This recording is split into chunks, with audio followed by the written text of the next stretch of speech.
तुम्हें कैसे बनाया जाता है। पिया भी बनाई जाती है, बिंदवा भी बनाया जाता है।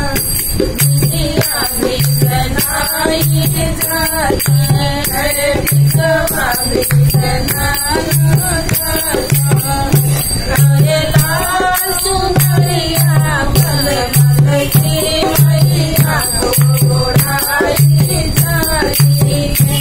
अरे लाल चुनरिया मल मल की मैया को ओढ़ाई जाती है। मैया मुझे मालूम नहीं तुम्हें कैसे बनाया जाता है। मुझे मालूम नहीं तुम्हें कैसे बनाया जाता है। गरबा भी बनाया जाता है, झुमका भी बनाया जाता है।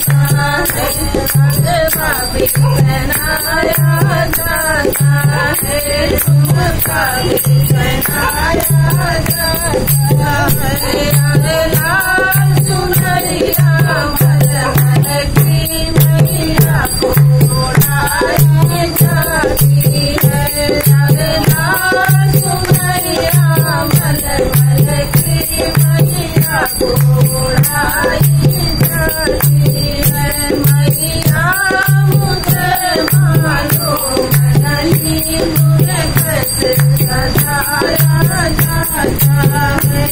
मेहंदी भी लगाई जाती है, चूड़ियाँ भी बनाई जाती है। मेहंदी भी लगाई जाती है, चूड़ियाँ भी बनाई जाती है। अरे लाल चुनरिया मल मल की मैया को ओढ़ाई जाती है। अरे लाल चुनरिया मल मल की मैया को ओढ़ाई जाती है। मैया मुझे मालूम नहीं तुम्हें कैसे सजाया जाता है। दादी मुझे मालूम नहीं तुम्हें कैसे सजाया जाता है। पायल भी बनाई जाती है, झुमका भी बनाया जाता है। पायल भी बनाई जाती है, झुमका भी बनाया जाता है। अरे लाल चुनरिया मल मल की मैया को ओढ़ाई जाती है। अरे लाल चुनरिया मल मल की मैया को ओढ़ाई जाती है।